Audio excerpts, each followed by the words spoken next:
Hello YouTube, welcome back to the channel. We really appreciate you guys being here. Today's topic, bugging in, or otherwise known, staying and praying.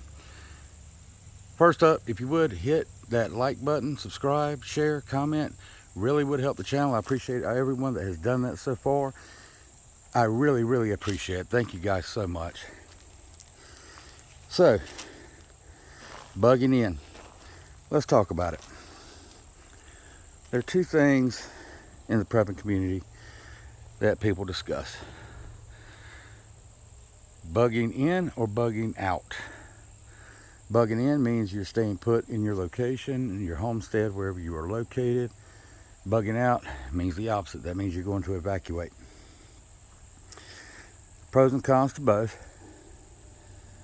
and that's why I'm going to make the bugging out video tomorrow, because I think each scenario deserves equal amount of time so we can discuss pros and cons of both without getting them mixed up and confuse somebody. When you're bugging in, to me, that's my only option, really, with one exception. I would bug out. As you know, I'm surrounded by woods as far as you can see. And you've seen my other videos where I'm deep in the woods. A wildfire or a threatening fire would cause me to not hesitate. I would leave.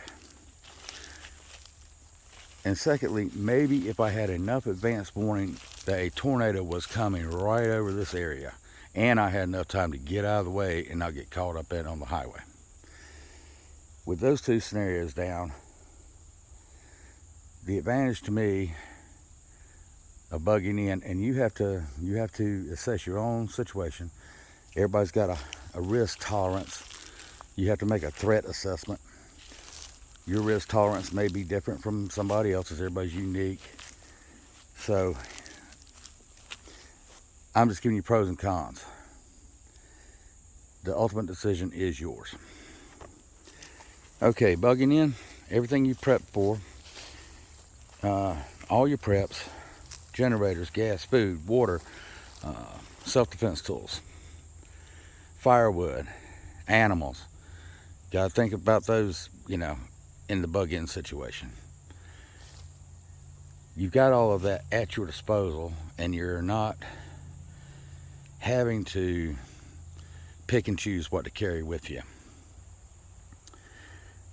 You don't have to load the car up with everything, hope you have enough gas, and hope you got the routes planned out so they're not backed up 15 miles and you're stuck in that. That's for tomorrow's topic, but the advantage to bugging in is you don't have to deal with that. If you're bugged in, you may be subject to some social unrest. Are you prepared to deal with that? Do you have the means and the ability to protect what you have? Because that's going to be important. Social unrest.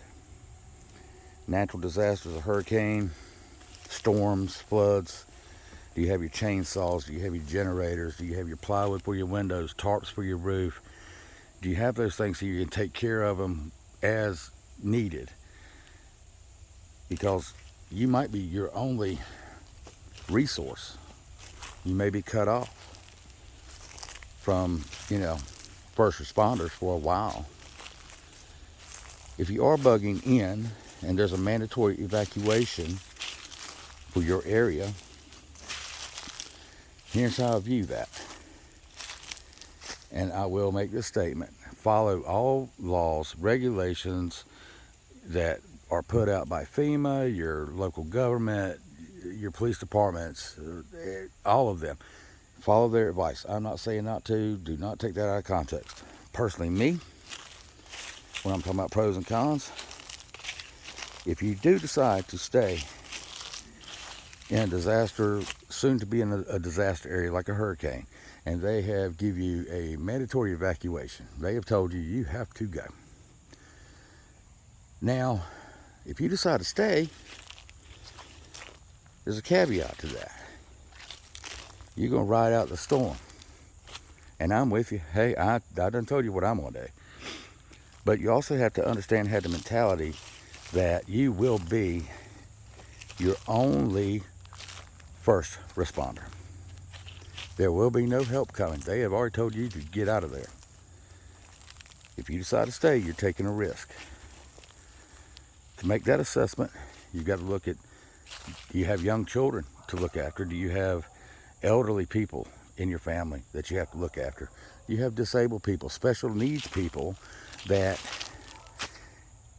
need to be able to get to certain services and treatments, whatever. They have medical conditions. What if you're stuck out there and you're flooded in and it's a week and a half before anybody can get there to pull you out of the mess? Something you got to decide. Everybody's unique. Everybody's situation's unique. Everybody's risk assessment's unique. So that's something you have to think about when you're bugging in. Are you prepared to deal with whatever may, show up at your door, and have the preps to handle it? A lot of people think that bugging in, well, let me rephrase that. A lot of people think bugging in is dangerous, and it is in certain circumstances, and I'm going to talk about that again tomorrow. Bugging in the city, to me, if you've got a lot of preps and you're in the city and you're on the 15th floor and there's social unrest going on all beneath you, like we have seen in the past, and you know what I'm talking about, then when you see that social unrest coming, yeah, you might want to reconsider bugging in. If you're rural like I am, then I'm definitely planted where I'm at. That's what makes sense for me and my family. I've assessed it. I've already made my decisions. Wildfires, tornado with a direct hit, knowing it's going to hit here. Those two things are going to make me leave. Nuclear detonation is not going to make me leave because I could be running right into another one. So, man, you can make your mind up on that one. If I lived in the cities and I thought there was going to be a nuclear detonation, I would definitely get out of a big population center. Anyway, guys, that's just some food for thought on the bugging out theory and the bugging in theory. And as far as it goes for me, guys, I'm going to stand my ground. I'm going to bug in. So, thank you for watching. I appreciate it. And we will talk about bugging out tomorrow. Thanks for watching, guys.